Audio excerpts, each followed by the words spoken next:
সকালবেলা যখন দিনের দাওয়াত উনি সকাল থেকে সন্ধ্যা পর্যন্ত দিতেন, সন্ধ্যা থেকে আবার সকাল, দিনে রাতে মিলাইয়া 950 বছর দিনের দাওয়াত নূহ আলাইহিস সালাতু ওয়াস সালাম দিয়েছেন।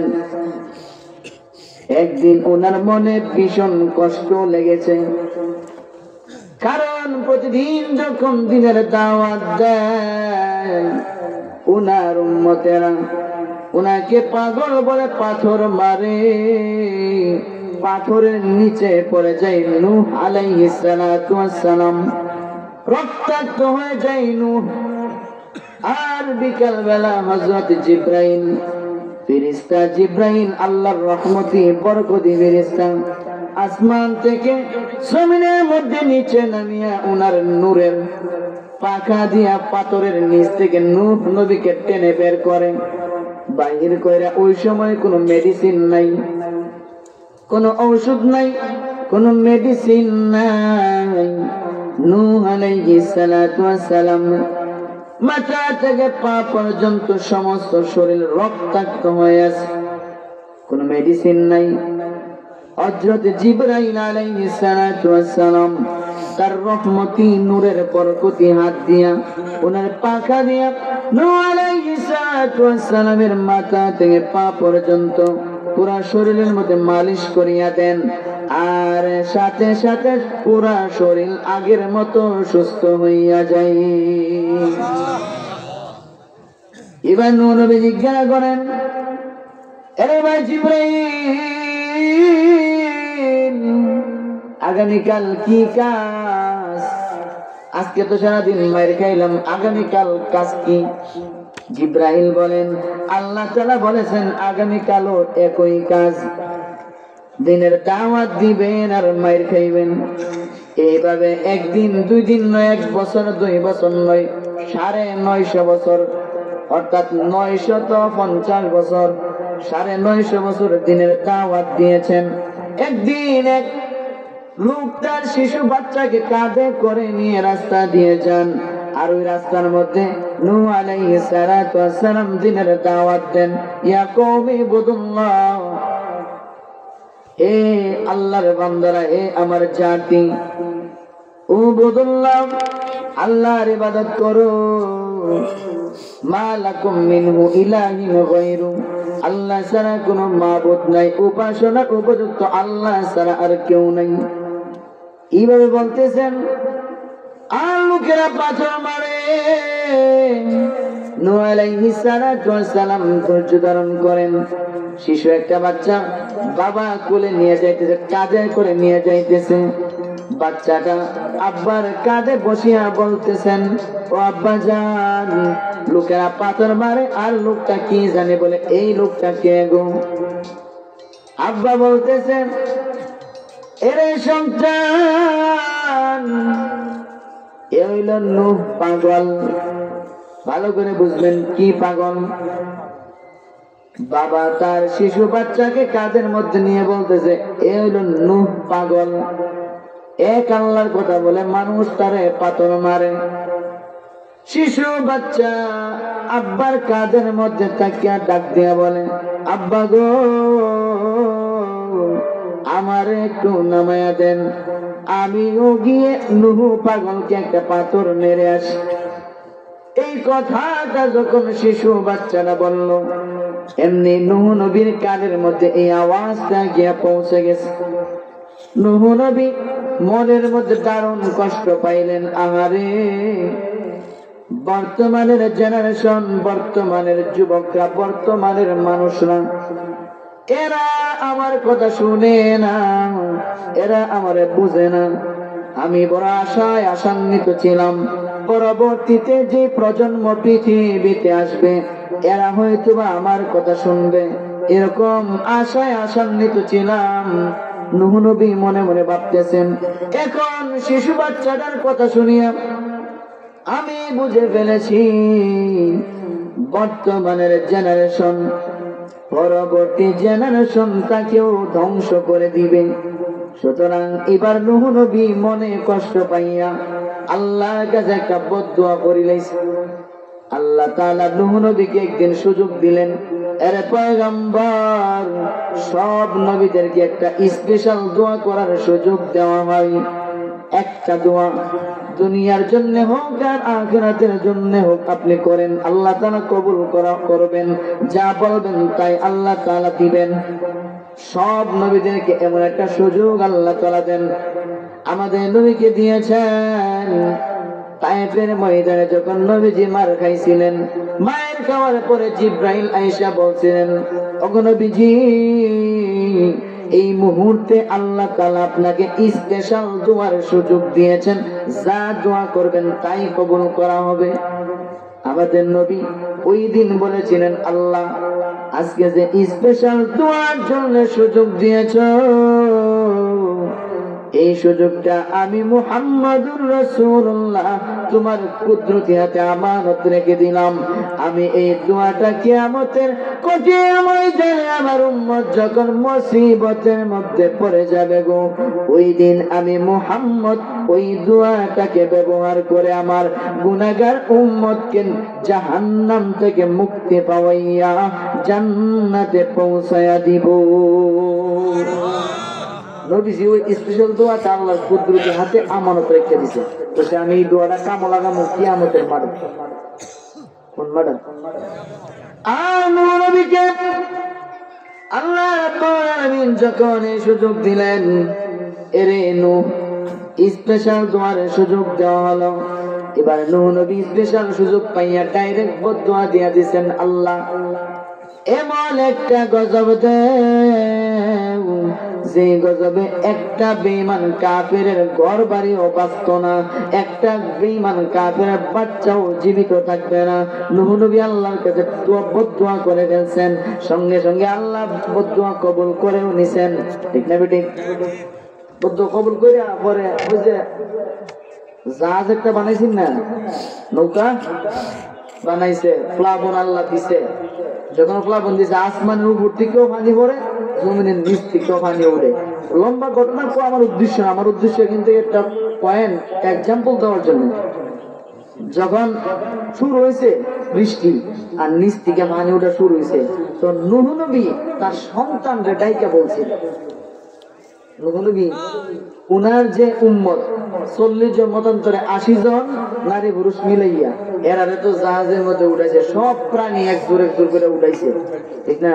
উঠাইয়া জাহাজ যখন চলা শুরু হয়েছে, পানি যখন ফুটে গেছে, বাইরে গেছে, আর জাহাজ চলা শুরু হয়েছে, কম পানির মধ্যে তো আর জাহাজ চলে না, বেশি পানি, তো নিচ থেকে পানি ওঠা শুরু হয়েছে, উপর থেকে শুরু হয়েছে এমন জোর তুফান, তখন পানি বাড়তে বাড়তে জাহাজ চলা শুরু হয়েছে। তখন জাহাজ উঠার সময় নূহ নবী তার ছেলের লক্ষ্য করে বলছিলেন, ইয়া বুনাইয়া ইরকাম মা'না, হে আদরের সন্তান আমরা সাথে আয়, ওয়ালা তাকুন মা'আল কাফিরিন, কাফেরদের সাথে যাও না। ইয়া বুনাইয়া ইরকাম মা'না, আমরা সাথে আইছো, কাফেরের সাথে যাও না। উনার ছেলে কেনান উনি যাচ্ছিল না, এই কথাটা আল্লাহ কুরআন শরীফে সূরা হুদের মধ্যে বলতেছেন যে নূহ নবী তার ছেলে ডাকতেছে, হে আদরের সন্তান ইরকাম মা'না, আমরা সাথে আয়ো, কাফেরদের সাথে যাও না। তখন হে কইতেছে, হে এত আছেন খুব গাদ্দার, ঠিক না? নূহ নবীর ছেলে কেনান হে কইতেছে, قال سآوي إلى جبل يعصمني من الماء,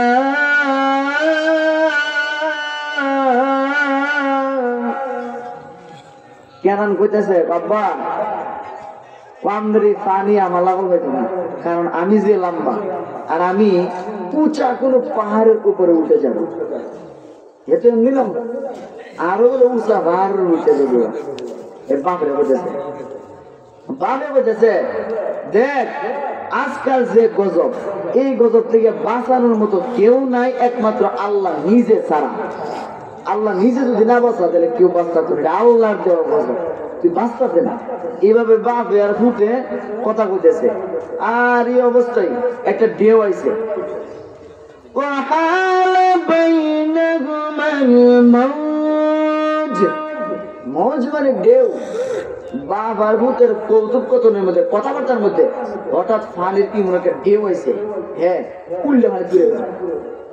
আল্লাহ বলেন فكان من المغرقين।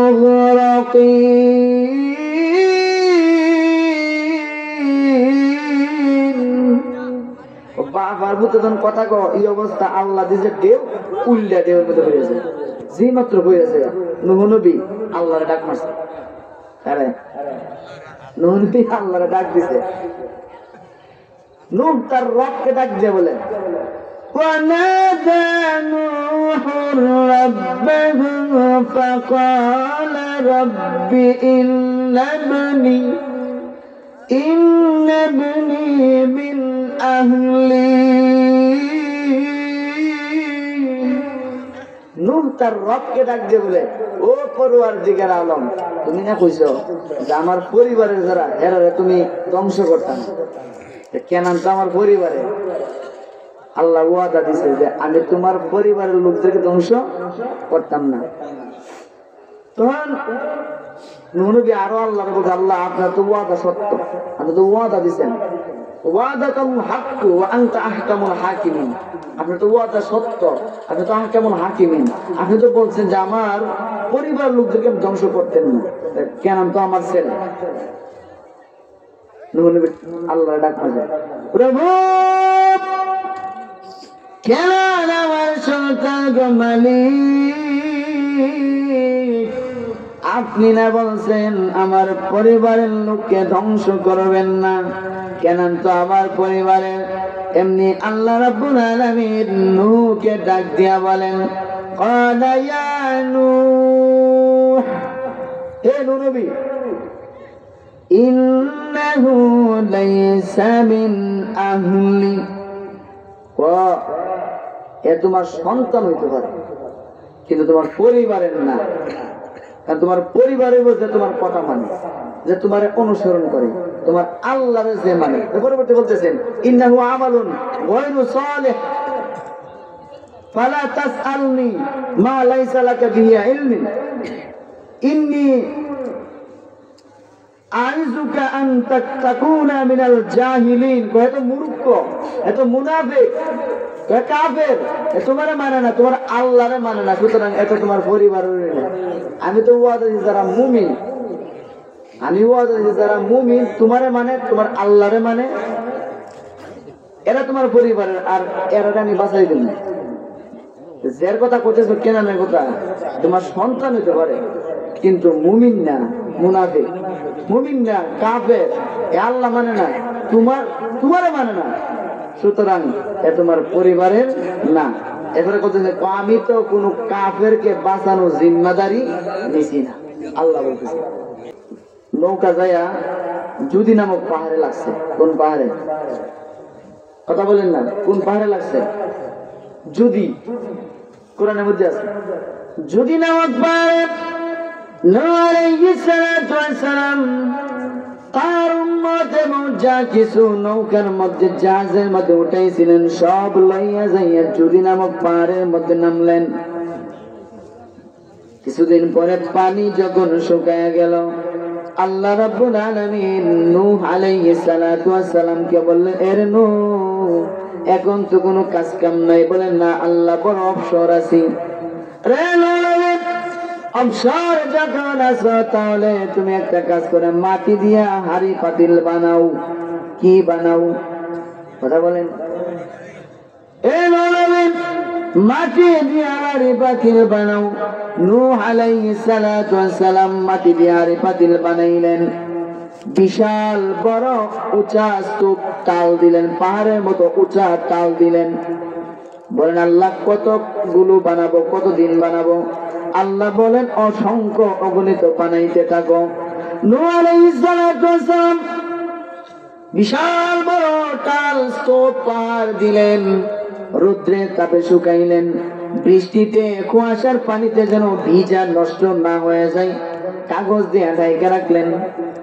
বড় বড় জঙ্গল থেকে বড় বড় পাতা আইনা পাতিলাগুলো ঢাইকা রাখলেন, কুয়াশায় যেন না ভিজে, বৃষ্টিতে যেন নষ্ট না হয়, আবার রৌদ্রের তাপে শুকাইলেন। এই অবস্থায় বিশাল বড় স্তূপ তাল নূহ নবী পাতিলার দিলেন। হঠাৎ একদিন আল্লাহ রাব্বুল আলামিন নূহ আলাইহিস সালাতু ওয়াস সালামকে ডাক দিয়া বলেন, পয়গম্বর নূহ, বিশাল বড় তাল দিয়েছ, নূরে হাতের মধ্যে লাঠি আসেনি? জি আল্লাহ, হাতের মধ্যে লাঠি আছে। এরে নূহ পয়গম্বর, হাতের লাঠি দিয়া বাইরাইয়া এক মাথা থেকে আরেক মাথা পর্যন্ত মাটির পাতিলা গুলো ভাঙ্গিয়া ফেলাও। নূহ আলাইহিস সালাতু ওয়াস সালাম কান্না শুরু করে দিলেন, ওগো মালিক, নিজের হাতে বানাইলাম, পরিশ্রম করেছি, শ্রম দিয়েছি, ভাঙতে তো বড় মায়া লাগে। আল্লাহ বলেন, ভাঙ্গার জন্য আমি আল্লাহ আদেশ দিয়েছি। প্রশ্ন জবাব ভেঙে দিল রে নূহ। নূহ আলাইহিস সালাতু ওয়াস সালাম এক মাথা থেকে হাতের লাঠি দিয়ে পাতিলাগুলো ভাঙ্গা শুরু করে দিলেন। বিশাল বড় পাহাড়ের তাল স্তূপ দিয়েছেন, এক মাথা থেকে বাইরে ভাঙ্গা হয়রান হয়ে গেছেন, পেরেশান হয়ে গেছেন। নূহ নবী ঘেমে গেছেন। এবার পাহাড়ের নিচে যাইয়া বিকাল বেলা নূর মনটা বড় খারাপ। নূহ নবী মন খারাপ করে বসে আছেন। আল্লাহ ডাক দিয়া বলেন, এরে পয়গম্বর, মনটা বড় খারাপ দেখা যায় কেন? নূহ নবী আকাশের দিকে তাকিয়ে বলেন, আল্লাহ, কেন যে মনটা খারাপ আপনি তো ভালো করে জানেন, তাহলে কেন আবার জিজ্ঞান? আল্লাহ বলেন, নূহ, বলো না মনটা কেন তোমার খারাপ? নূহ নবী বলেন, আল্লাহ, নিজের হাতে পাতিলাগুলো বানাইলাম, রৌদ্রের তাপে শুকাইলাম, কুয়াশাতে ভিজা নষ্ট হইয়া না যায় ঢাইকা রাখলাম, এত শ্রম দিলাম, কষ্ট করলাম, আপনি আদেশ দিয়েছেন, নিজের হাতের লাঠি দিয়া বাইরে পাতিলাগুলো ভাঙ্গিয়া ফেলাইলাম, এই জন্য মনটা খারাপ, মায়া লাগতেছে।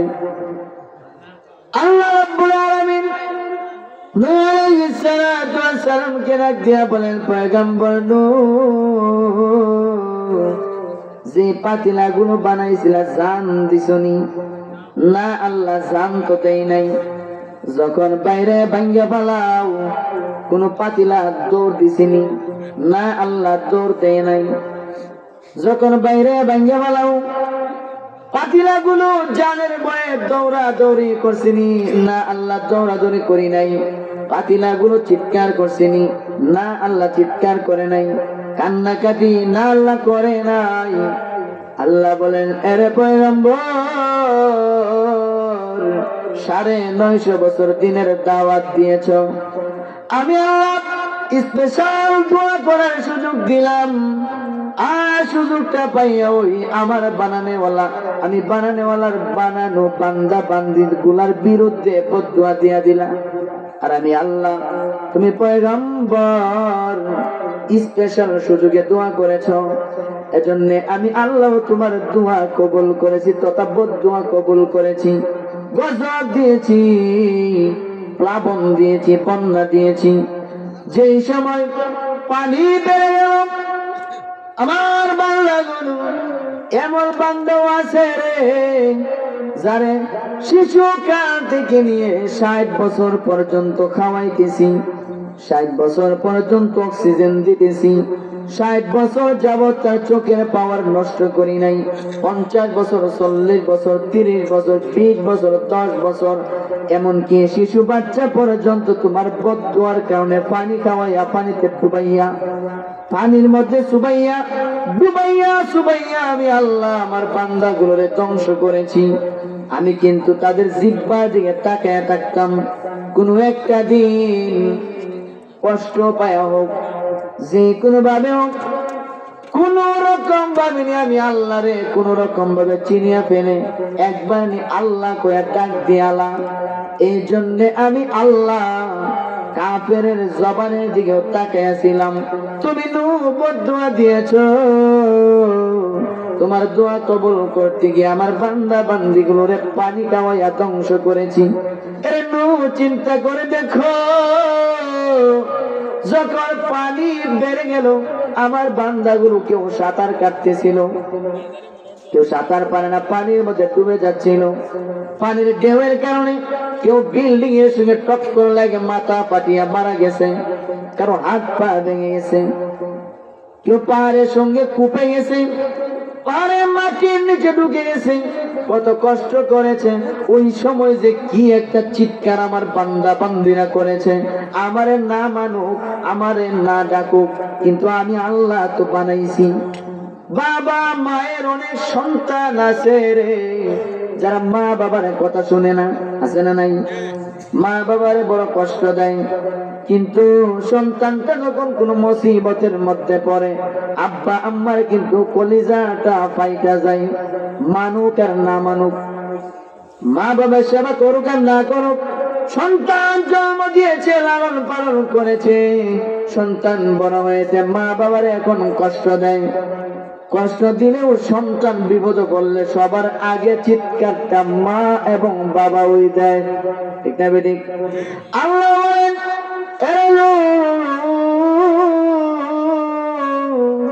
আমার মানুক আর না মানুক, তোমারে মানুক আর না মানুক, ধ্বংস যখন হয় রে, চিৎকারটি কই দিছে, চোখ দিয়া বাড়ি যাচ্ছে। আমি আল্লাহর কত মায়া লাগছে, এইটা বোঝাবার জন্য তোমারে দিয়া মাটির পাতলা বানাইলাম, বিশাল পাহাড়ের মতো উঁচা বানাইলাম, তোমারে দিয়া তোমার হাতের লাঠি দিয়া বাইরে বাঙ্গাইলাম, বোঝাবার জন্য।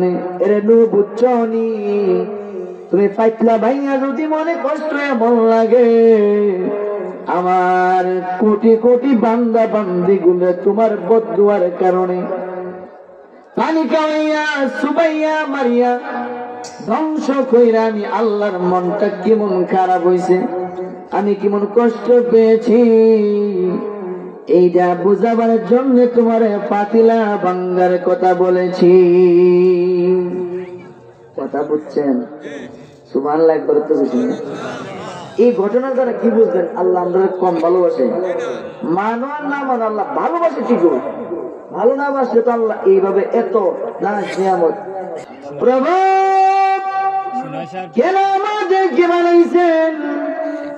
আল্লাহ রাব্বুল আলামিন নিজেও আমাদেরকে প্রশ্ন করে জিজ্ঞাসিতেছেন, আফা হাসিবতুম আন্নামা খালাকনাকুম আবাসা। আল্লাহ বলেন, মানুষ তোমরা কি মনে করো আমি আল্লাহ তোমাদেরকে অযথা অকারণে বানাইলাম?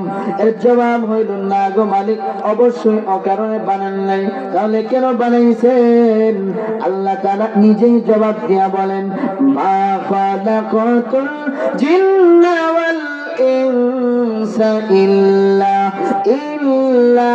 লিয়াবুদুন।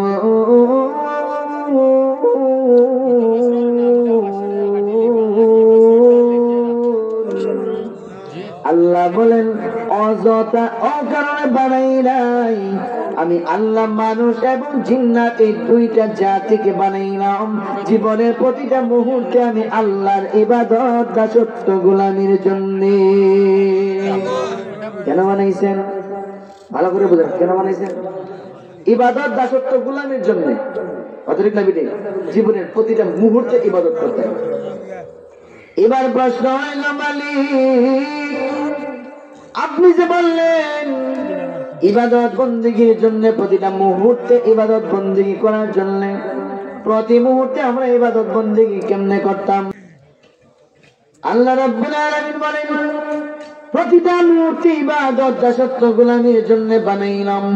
এবার প্রশ্ন হয়, প্রতি মুহূর্তে কি ইবাদত করা সম্ভব?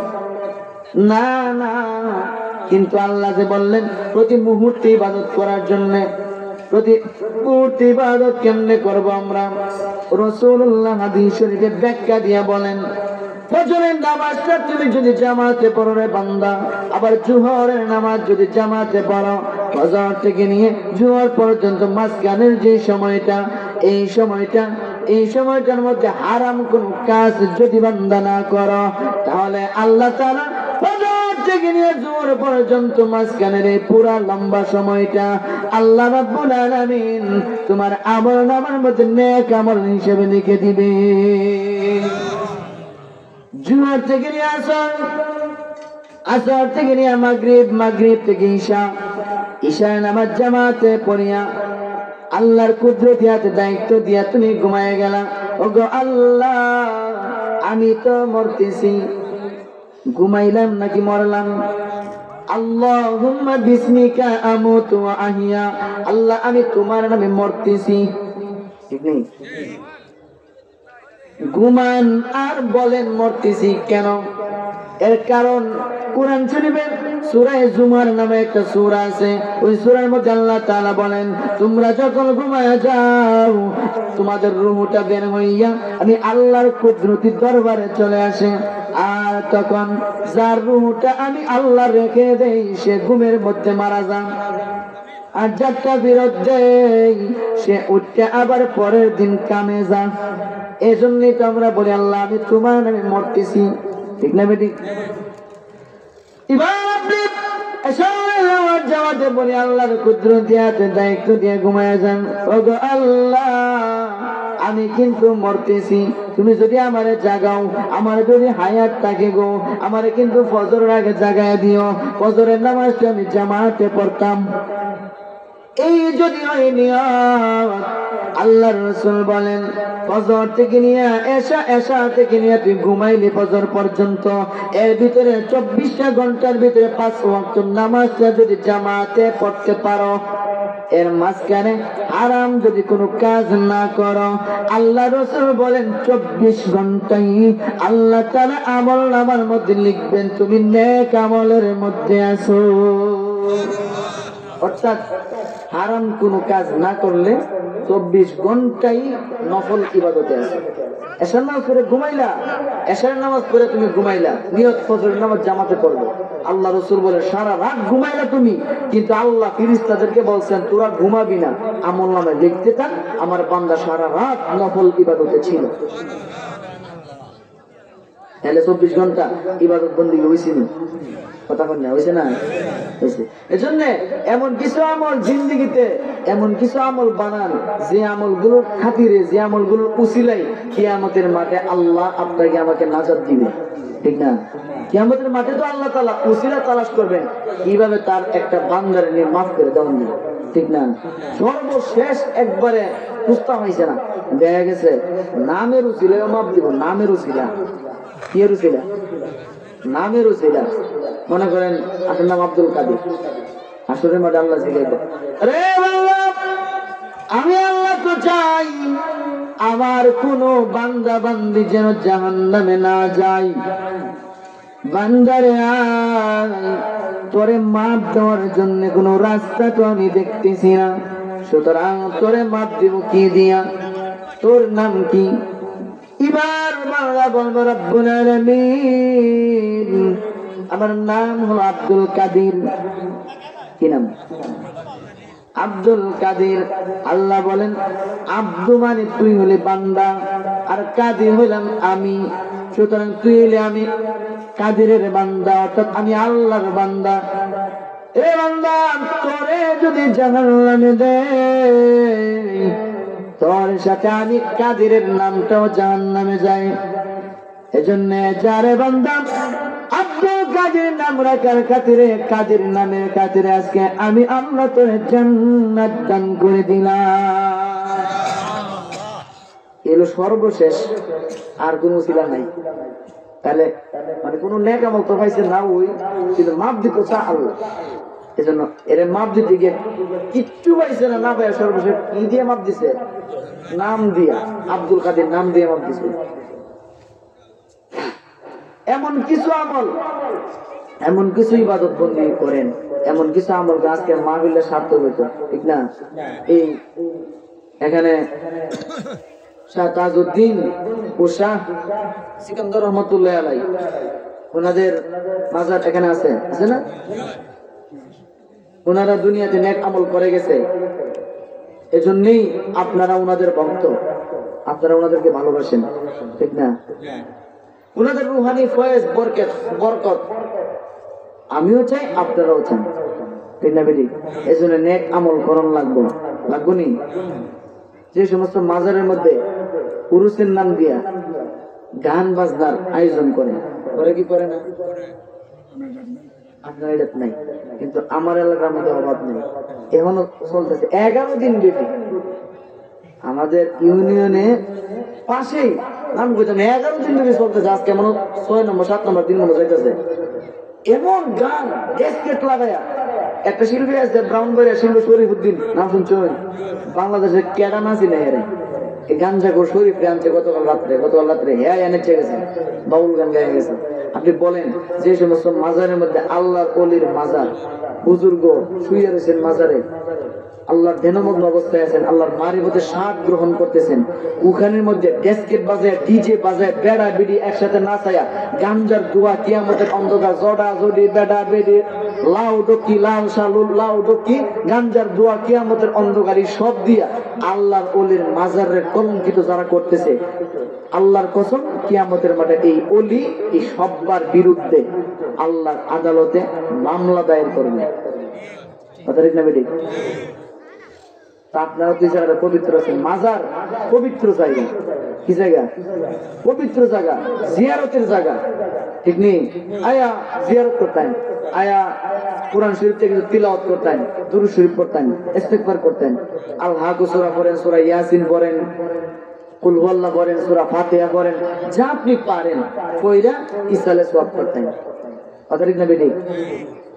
কিন্তু যেই মাজারের মধ্যে মাজারের নাম বিক্রি করে, নাম দিয়া গান বাজনা শুরু করছে, বেড়া বেড়ে জড়া যদি মিললা, গাঞ্জার দোয়া, কিয়ামতের অন্ধকার, ওই এলাকার আশেপাশে কয়েক কিলোমিটারের ভিতরে গাঞ্জার গন্ধে নাক ধরা যায় না। এই যদি হয় অবস্থা যদি এরকম হয়, বলেন ওই ওলি কি মাজারে আছে? আমরা ধর্মগরের ওলি মাজার থেকে ট্যাক্সেটের বাহারি ছুটে মনে শাহজালালের আগে ব্রেক দিছে না, শাহজালাল গিয়ে থামছে, এর আগে মনে থামিছে না। কথা ঠিক না বেঠিক? আপনার এই জায়গাটা পবিত্র রাখছেন, আল্লাহ কিয়ামত পর্যন্ত পবিত্র রাখুক, বলুন আমিন।